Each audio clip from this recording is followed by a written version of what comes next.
네, 지난 토요일 신규 확진자 950명, 일요일 1030명, 그리고 오늘은 718명 나왔습니다. 이 숫자가 최고치일지 아니면 더 올라가는 상황인 건지 걱정이 많습니다. 전문가 연결해서 말씀 나눠보죠. 감염내과 전문의시고 역학조사관 지내셨습니다. 한국의학연구소 신상엽 학술위원장을 연결하겠습니다. 안녕하십니까? 예, 안녕하세요. 예, 주말 사이 수치가 좀 충격적입니다. 어떻게 보셨는지요? 지금 코로나19 유행이 통제되기 위해서는 이 방역 당국의 노력과 국민들의 사회적 거리두기가 동반이 되어야 가능합니다. 예.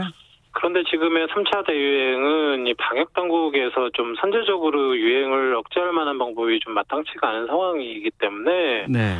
결국 이제 국민들의 사회적 거리두기에 의존해서 이제 유행을 완화시켜야 되는데요. 네.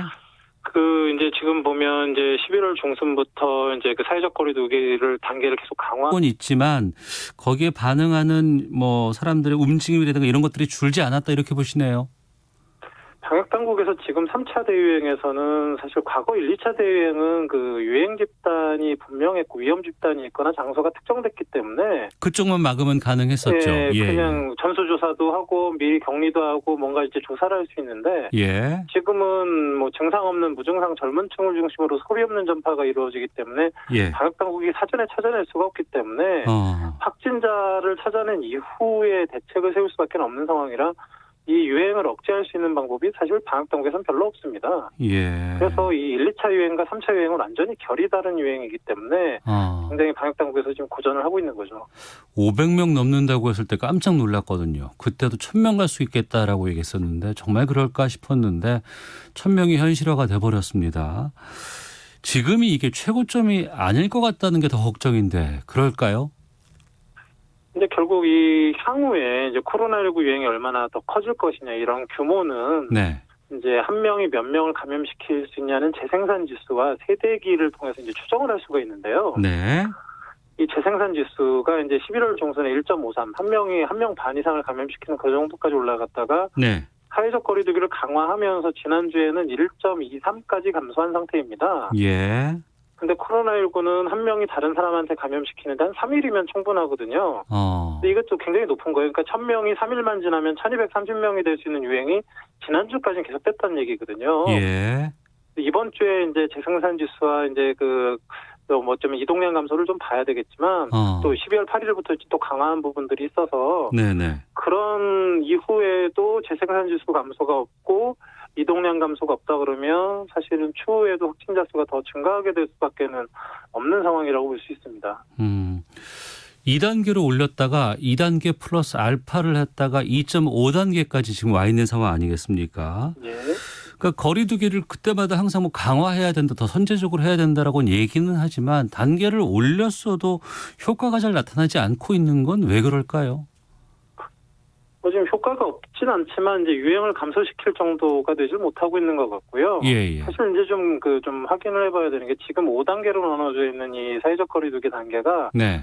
1, 2차 유행의 경험을 토대로 만들어진 기준입니다. 말씀드렸듯이 1, 2차 유행은 방역 당국의 노력으로 어느 정도 컨트롤이 됐고 또 국민들도 어디가 위험하다 이런 걸 알고 있기 때문에 스스로 조심할 수 있는 부분들이 있었는데 예. 지금 이 3차 유행은 1, 2차 유행과는 굉장히 양상이 완전히 다르고 방역 당국의 역할이 거의 있을 수가 없는 상황까지 되기 때문에 예. 지금의 3차 유행이 1, 2차 유행과는 워낙 통제하기가 까다롭기 때문에 여러 감염 전문가들이 지난 1, 2차 유행을 기준으로 만들어 놓은 지금의 5단계 기준을 그냥 3차 유행에 적용시키면 잘 맞지 않는 부분들이 있기 때문에 네. 3단계나 2단계를 선제적으로 올려도 가능할지 모르겠다 이런 판단하고 의견을 냈던 부분들이 있었거든요. 지금 돌아봐서 생각이긴 하지만 네. 앞으로라도 이제 말씀드렸지만 재생산 지수와 이동량 감소, 이런 확진자 수 추이를 봐가면서 사회적 거리두기 단계는 계속 좀 조정이 필요할 수 있겠습니다. 네. 가보지 않은 상황이 지금 현실화가 된 거 아니겠습니까? 그러면 이 시점에서 거리두기 단계를 다시 좀 나눠야 되는 건지 아니면 새롭게 만들어야 되는 것이 필요한 건지도 궁금하고 지금 언론에서는 거리두기 3단계로 상향해야 된다라는 지적들 계속 지금 보도하고 있거든요. 이 부분은 어떻게 보시는지요? 지금 과거 2단계 알파로 올릴 때쯤 3단계로 가야 된다는 그런 주장들은 감염내과 감염 전문의들은 많이 했었고요. 예. 근데 3단계로 올리게 되면 뭐 당연히 경제적 여파가 너무 크기 때문에 정부로서 고민이 많을 수밖에 없을 것 같고요. 네. 근데 이번 주에도 뭐 생산지수 이동량 감소가 없다면 결국 3단계로 올릴 수밖에 없는 상황이 이제 올 것 같고요. 근데 문제는 이 3단계로 올리더라도 과거 신천지 대구 유행 때 대구 시민들의 이동량 감소가 한 40% 가까이 됐었거든요. 네. 뭐 이런 좀 국민들의 자발적인 사회적 거리두기가 동반되지 않는다면 지금의 유행이 워낙에 좀 컨트롤이 까다롭기 때문에 봄철이 오기까지 유행을 통제하기가 매우 어려울 수도 있습니다. 예. 서울, 경기도 등 수도권의 상황이 상당히 좀 심각합니다. 오늘부터는 임시검사소에서 증상이나 동선에 관계없이 검사를 받을 수 있다고 하는데 검사 건수를 늘리는 게 중요합니까? 지금 이제 방역 당국이 선제적으로 어떤 대책을 세울 수가 없기 때문에 검사를 할 수가 없기 때문에요. 예. 조금이라도 증상 있는 사람들이 편안하게 바로 검사를 받을 수 있고 익명 검사에서 좀 어떻게 수월하게 검사를 받을 수 있게 만드는 건 굉장히 중요할 수 있습니다. 그 과정에서 한 명이라도 빨리빨리 이제 진단이 된다 그러면 그 사람을 위한 지역사회 감염을 막을 수 있기 때문에 네. 검사를 편안하게 이제 좀 받을 수 있게 만들어주는 이런 세팅을 하는 건 굉장히 중요하다고 생각을 합니다. 네. 그 뉴스를 보면은 이제 코에다가 면봉 넣어서 검사하는 PCR 검사를 지금까지 해왔잖아요. 예. 근데 뭐 타액 검사를 한다거나 뭐 신속 항원 검사 같은 것들도 지금 함께 이루어지고 있다고 하는데 좀 이렇게 어차피 지금 상황이 심각하다 그러면은 이 진단 검사를 어떤 단체나 개인이나 스스로 하는 뭐 키트 같은 것들이 필요하다라는 의견은 어떻게 보십니까? 뭐 키트로 하는 거는 이제 신속 항원 검사를 얘기하는 건데요. 예. 이게 이제 뭐 임신 진단 같이 뭐 이렇게 검사 결과 확인하고 그냥 끝나버리는 게 아니라 네. 신속 항원 검사의 양성이 나오면 그 이후에 확진자에 준해서 관리가 되고 그 결국 추가적인 비인도 PCR 검사를 다시 받아야 됩니다. 그러면 방역당국 입장에서도 여러 혼선이 생기고 개인의 일상도 사실 나중에 음성 나와버리면 또 매우 큰 혼란이 불가피하기 때문에 지금은 증상에 관계없이 검사가 가능하고 비용 지원도 되고 심지어 익명 검사도 가능한데 가능하면 그냥 검사는 선별진료소에 가셔갖고 비인도도말 PCR을 하시는 게 가장 안전할 거라고 생각합니다. 네. 그러니까 뭐 증상에 상관없이 내가 좀 이상한 것 같다 아니면 내가 요즘 사람을 좀 우연히 좀 만난 경우가 좀 꽤 있는 것 같다 그러면은 선별진료소 가서 검사 받는 게 가장 안전하겠군요. 예. 일부 전문가들이 그 전국민 전수조사하자 뭐 지자체에서도 뭐 하겠다는 것도 좀 꽤 있는 것 같습니다. 이거는 어떻습니까? 해볼 수는 있는데요. 지금 사실 이제 방역이라는 게 역량이 굉장히 제한적입니다.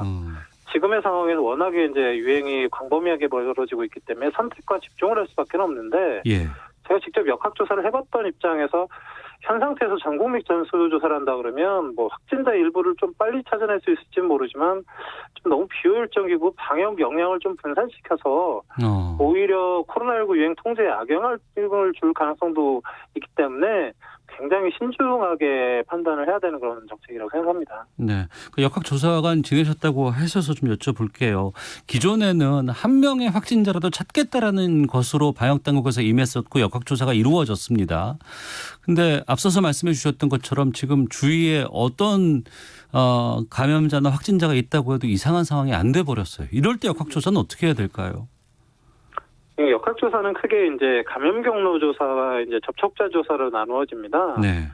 감염 경로 조사를 잘 해야지 지역 사회의 유행의 역학적 고리를 끊어서 유행이 이제 통제시킬 수 있게 되는데 문제는 지금은 그런 감염 경로 조사가 무증상자들에 의해서 막 퍼뜨려지고 있기 때문에 찾아낼 방법이 없습니다. 방역 당국에서. 네. 그래서 지금 감염 경로 조사를 제대로 할 수가 없는 상황이기 때문에 지금의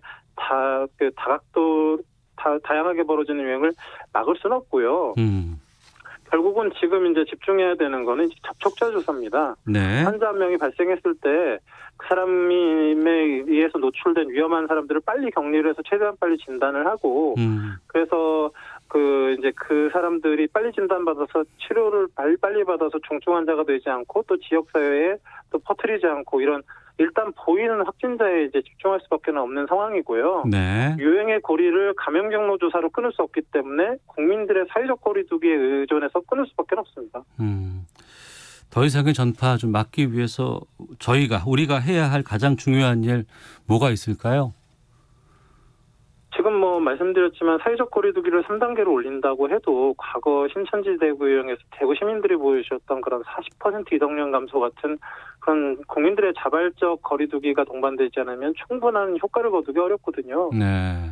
그래서 지금 3단계로 가면 사실 다들 좀 걱정이 많으신데 지금 일단 아직 1.5단계니까 네. 지금 단계에서 어떻게든 최대한 국민들이 자발적으로 사람들 만나지 않고 이동을 멈춰주시는 노력을 해주신다 그러면 어떻게 좀 3단계로 가지 않을 수 있지 않을까 좀 기대를 해보는 바람이 있습니다. 알겠습니다. 스스로 더 좀 조심하고 외출 자제해야 될 것 같습니다. 지금까지 감염내과 전문의 한국의학연구소 신상엽 학술위원장과 함께했습니다. 고맙습니다. 네, 고맙습니다. 예, 잠시 후 2부 외교전쟁 있고요. 이어지는 시사구말리 주말 사이에 벌어진 정치권 상황 살펴보도록 하겠습니다. 잠시 후 2부에서 뵙겠습니다.